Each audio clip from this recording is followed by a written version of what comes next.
Yeah, lighten up a little bit. Yeah.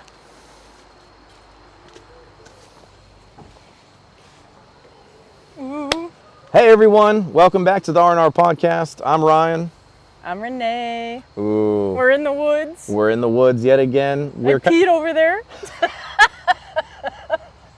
She absolutely did pee over there. And so did he. After I peed before you though. I know. And then you peed right on I top had of where I to peed. mark where you marked. We're like animals, dude. We're like animals. In our last episode, we talked about abandonment, self-abandonment, a couple things in that category. Today we're going to discuss, furthering on from that topic, we're going to a little bit dive into the fear aspect of why, that is such a hard thing for people to do.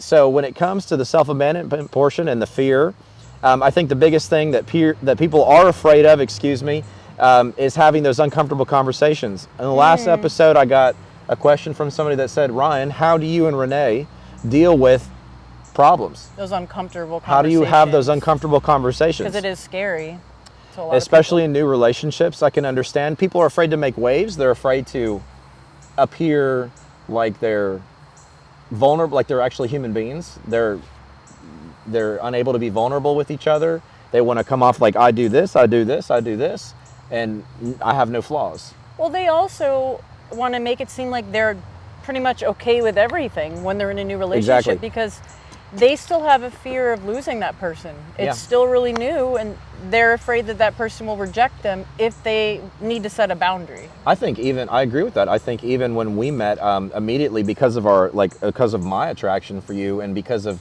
us talking to leading up to into meeting, because we live in two different places, that fear of loss was very real because I felt like I had some skin in the game. I was like, we've been, investing like a couple months into talking. I really want to see this through.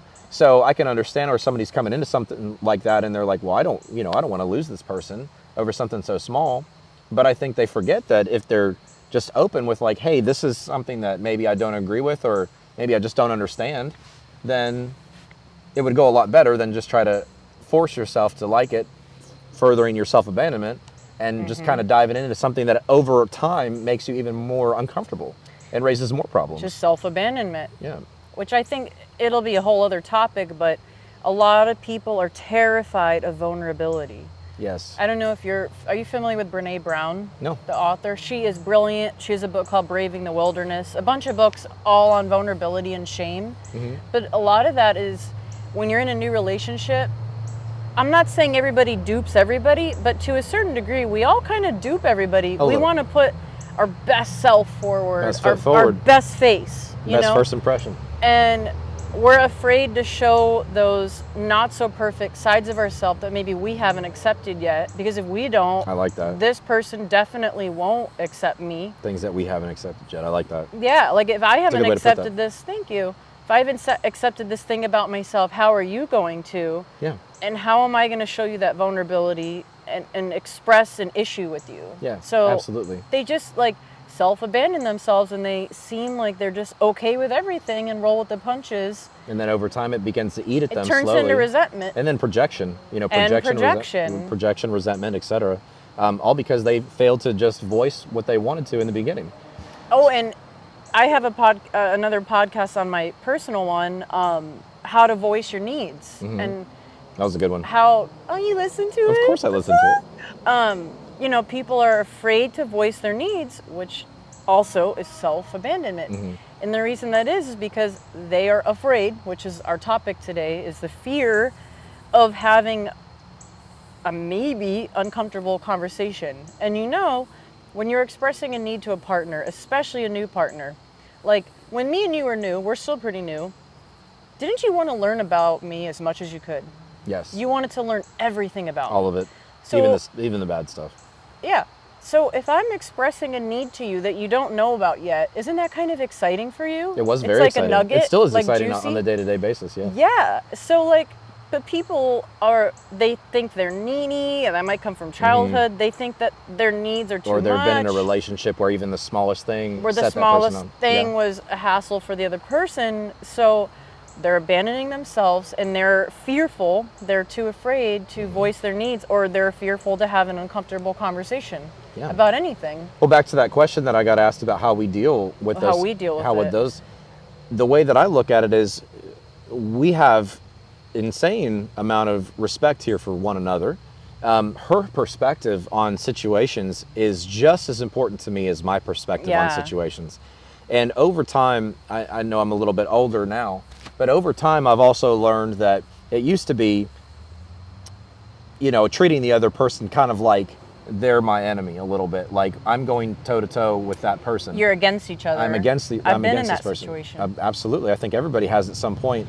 But We're over not time, that way at all. No, not at all. But I think over time, what I've learned is I know that the short-term cost is going to be the uncomfortability of that conversation. Yeah. But I also know that the long-term benefit is that uncomfortable conversation never has to be had again when it's even worse, because we've squashed it at its absolute lowest level. Yes, and before it became bigger. Well, and over time, coming from what I've come from, sometimes you really just want to say, fuck it. And I want it to be like, let's just do it my way. And then sometimes you want to be the same way. But then over time, we understand that, hey, you know what? It's not her way that's made this a success, and it's not my way that's made it a success. It's our way together. And that's been the most important thing for us, is having those uncomfortable conversations, even from when we started dating. I told you, like, right up front, like, hey, I just lost a career, out of nowhere because of this COVID stuff. And I'm used to being successful and having this, that, and the other. And then here I am having to really kind of like figure out what I'm going to do as my next step. And I had to tell you that I collect stuffed animals. So that you was still really collect hard. stuffed animals, which I still do. Which is actually really cute, though. Yeah, I just got a new one. He's really And I was cute. like, okay, a couple stuffed animals, no big deal. There's a whole closet thousands. full. It's like 35, It's 40. It's a freaky amount of stuffed animals. It's like the whole guest room. But full. Renee has like this beautiful inner child that is like, that comes out, and she just like, it's really pretty to watch. But, it's really beautiful to watch. Yeah. Anyway, so I think for me, another way that I deal with the fear of an uncomfortable conversation is I name it. Yes. And what I mean by that is I say, hey, like, this might be an uncomfortable conversation. I literally say, I'm kind of nervous about talking about this. One thing I do like about that is that you don't like string me along and leave me on a cliffhanger, because I can't do it. Oh, I hate that. That could be a whole hey, topic. Can we talk later? Can we talk later? Like, please tell me now, and before then you're pacing around I'm literally all having day. Anxiety, like I'm being hunted for sport. Like, please tell me right now. Not only Ryan, but men in general. Women are a little bit better at handling it.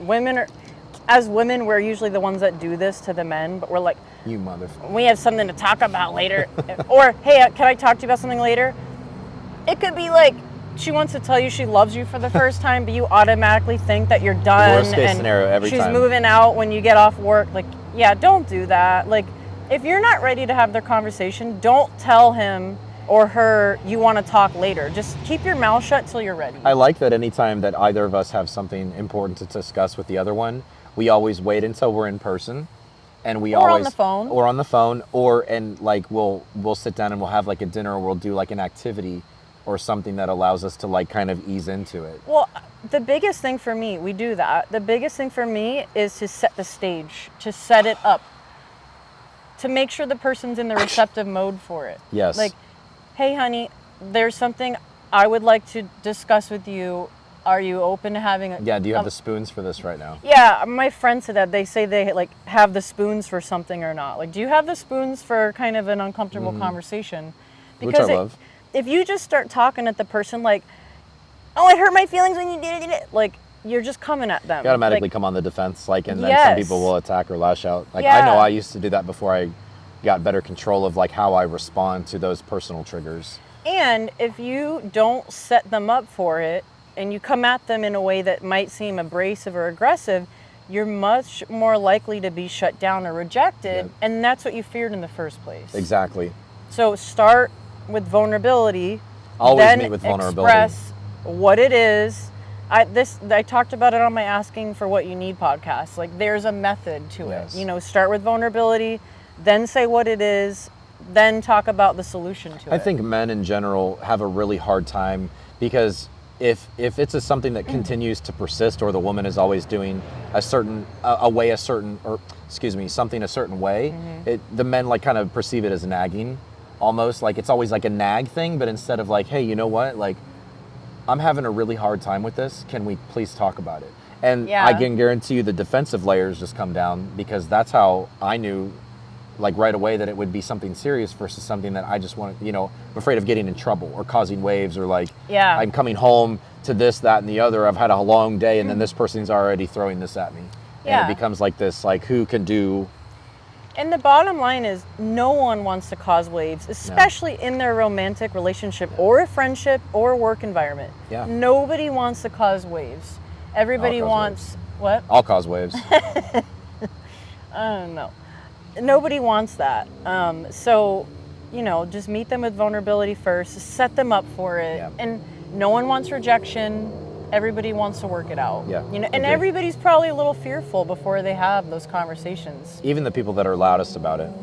Especially them. Yeah, they are the ones that fear the rejection and all that. The loudest ones feel the most unheard. That's why they're so loud. And I think like a lot of the times it leads to a lot less resentment and projection and things over time when somebody's able to just say, hey, you know what, like this bothered me, can we please talk about it? And then maybe realizing that, like, you know what, thank you for bringing it to me. I don't really have the capacity to like deal with this in a healthy way at this moment. Yeah. But if maybe we can just hear each other and table it, and then come back a little bit later. Come back together. Or do something that allows us to kind of break down what's really going on in a non-threatening way, I think is really good for both sides, men especially, Something that I've found that works really well, I call it airtime. Mm-hmm. So I'm like, hey, honey, I could use some airtime right now. And what airtime means is I can express myself freely or vent openly, and it is absolutely not judged. Right. And it doesn't mean it needs to be resolved right now, or we need to go back and forth. Sometimes you just want to be heard. Exactly. And I think a lot of people sometimes just want to be heard.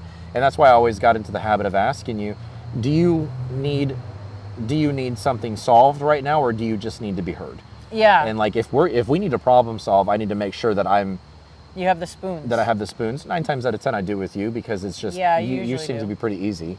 But for me, if I'm usually dealing with something, it's because I've stewed on it for so long, not necessarily with you, but like with work in general, and it's really starting to eat at me, and I'm like, dude, I just want to be heard right now, because I can't be a professional, and I have to be a professional, and I can't like yell at my boss or do this or do that. So, especially in relationships, it's easier to just kind of, hey, thank you so much for allowing me this time to be heard by somebody that cares about me. And then 9 times out of 10, you like are so good at just talking me off the ledge. You're like, hey, you know what? There's always tomorrow. It's not that big of a deal. And I'm like, you know what? You're absolutely right. Thank you so much for hearing me. And I think a lot of people just kind of skim over those things because, again, they just don't want to put in the little bit of effort after their long day to hear their partner. Yeah. And we're going to talk more about that when it comes to competition, cooperation on another segment here in the next coming week. But I think that was one of the main things I wanted to poke at was the fear. Like, stop being so fearful of your partner, of your spouses, of your relationships. Meet people with vulnerability more than anything, and I guarantee you that you'll start getting better responses from those people that you want to problem solve with. Yeah. For sure. You look really hot right now. So do you. I don't know if it's the light or like, come here.